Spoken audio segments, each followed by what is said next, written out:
முருகா, வெற்றிவேல் முருகா!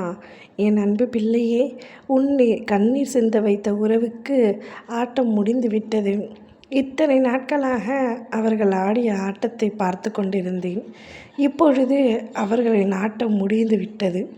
இனி என்னுடைய ஆட்டத்தை உன்னை வைத்தே ஆரம்பிப்பேன். உன் கண்முன்னே நீ அவர்களுக்கு நடக்கப் போவதை பார்க்கப் போகின்றாய். அப்பொழுது கூட உன்னுடைய இளகிய மனம் அவர்கள் செய்த துரோகத்தையும் ஏமாற்றத்தையும் மறந்துவிட்டு அவர்களுக்காக துடிக்கத்தான் போகின்றது. ஆனாலும் கர்மா என்று ஒன்று இருக்கின்றதல்லவா? செய்த தவறுக்கான தண்டனையை அனுபவித்துத்தானே ஆக வேண்டும். அவர்கள் தவறு இழைத்து விட்டார்கள். என் செல்ல பிள்ளையான உன்னை கண்ணீர் சிந்த வைத்து விட்டார்கள்.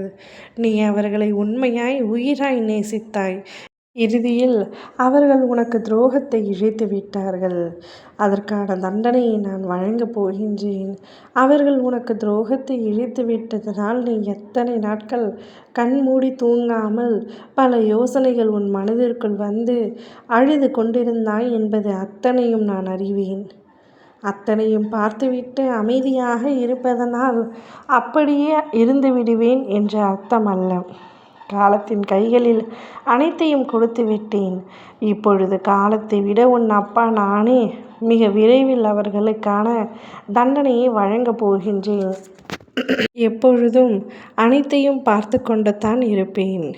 உன் வாழ்வில் நடக்கக்கூடிய அத்தனையும் உனக்கு எவ்வளவு வலிமிக்கதாக இருந்தது என்று என்னால் உணர்ந்து கொள்ள முடியும். நம்பிக்கை துரோகம் உன்னால் தாங்கிக் கொள்ள முடியவில்லை.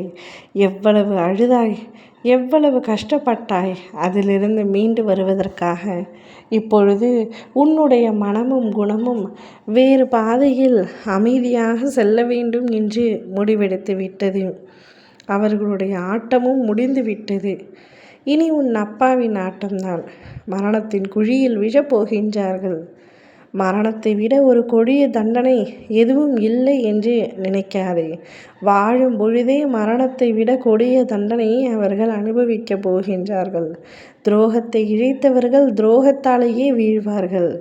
எப்படி உன் மீது அன்பு காட்டுவது போல காட்டி இறுதியில் உன்னை முட்டாளாக்கி நீ வேண்டாம் என்று புறக்கணித்து உனக்கு துரோகத்தை இழைத்தார்களோ அதே போல அவரும் ஒருவர் மீது அதிக அளவிற்கு அன்பு வைக்கப் போகின்றார்கள். அந்த அன்பிற்காக என்ன வேண்டுமானாலும் செய்யலாம், எதை வேண்டுமானாலும் இழக்கலாம் என்று நேரிடும் பொழுது என்னுடைய ஆட்டத்தை அவர்கள் பார்ப்பார்கள். அப்பொழுது அந்த அன்பினால் அவர்கள் காயப்படுவார்கள், வலியில் துடிப்பார்கள். அப்பொழுதுதான் உன் அருமை அவர்களுக்கு புரிய வரும். எப்பொழுதும் முல்லை முள்ளால் எடுக்க வேண்டும் என்பது போலத்தான் அவர்களுக்கான தண்டனையும் இருக்கும்.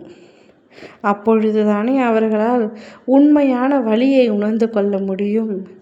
என் பிள்ளையான நீ இனி எப்பொழுதும் மகிழ்ச்சியாகவே இருக்க வேண்டும். ஓம் முருகா.